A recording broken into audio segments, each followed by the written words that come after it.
kan siamin ai enga soi moi lai kulikon lu na lo thir khu oi kare ki te ai enga tile to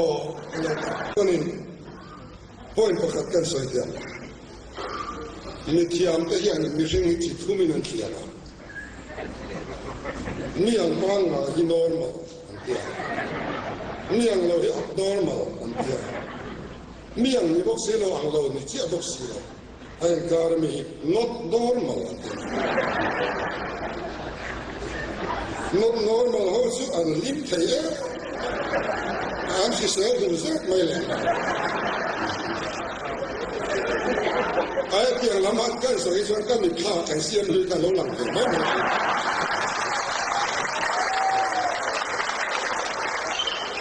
Kita tidik na mani lo niya.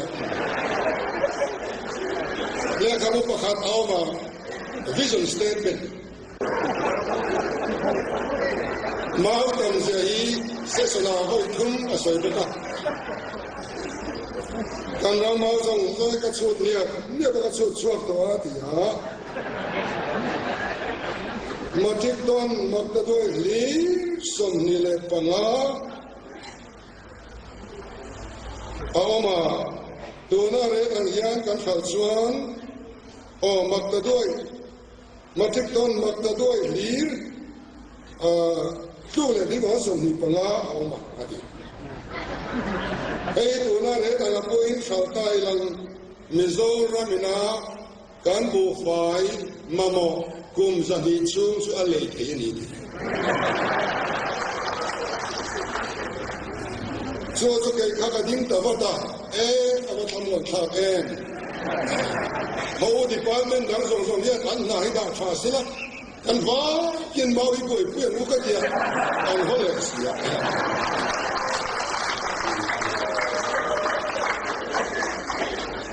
ni jena tu so de po kha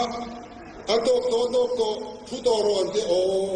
in le kabusian chairman ne pa khan ma ka bel le ne kaya kalungan tilen ka at yung kisiyam na kuhari na isang bukatiya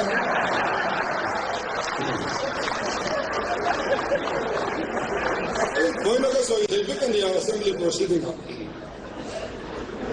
mausong sa isela at sikachik na kuhali kang mamuati kalkata mausong na kuhali siyam na ang kakila an siama gawati aron thengnon nai to atun kar aron thengkaring ano mam na ko po kale along thinang ama duan vet khan ya kha bodo sar te chi tlangalon thei ma duan vet khan ya kha bodo sar te chi tlangalon thei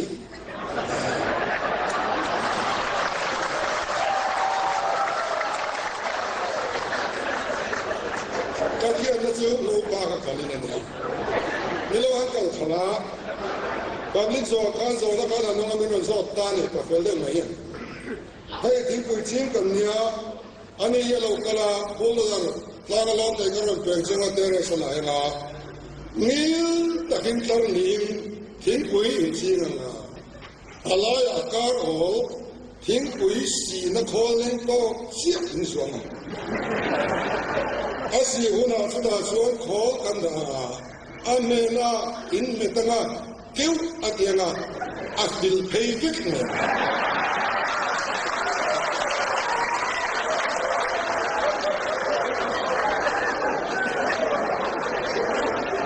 jadi yang kol so omre ne melo dia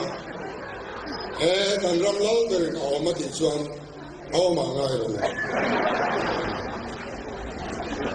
हमारा सुहान नहीं तो जिनको ही ऐसी नो कन्नौर अन्य आफिल कई विक्री बहुत अच्छा है अक्षर वो बुढ़ा लोग भी मरे नहीं करते हैं अन्य बंजी तो लोग ये बुढ़ा लोग नहीं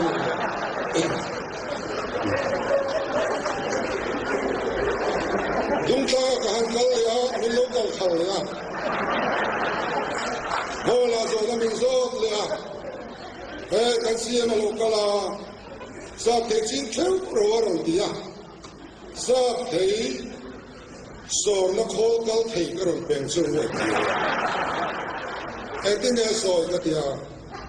alo hona in huana lo kalanga asor zung asor ja pia le hona kal thei se o me na te a o ma ngai ro ka ti le ni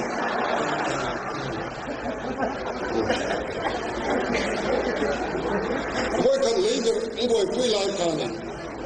officer ho singa ko ho kan a ko long ka su an ku ko be ru se me a vol je o ma ya leader kha puar van lo ma ron ziata chan chin lua kuli ko na chong chuan in bong ko na chuan lo ver ta bo ni na kuli ko pa hi ba kal tai la e ngi kan va tia kan kal du na la kan pe ku do na si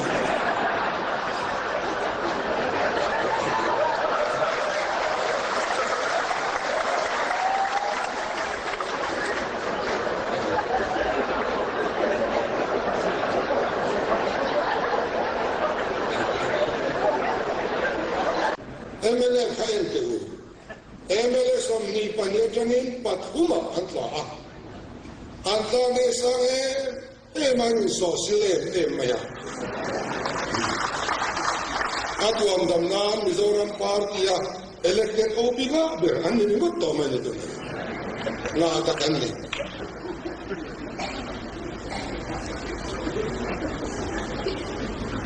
kamele pathum an nei ko kha ki pal thil min ka ria dei chuan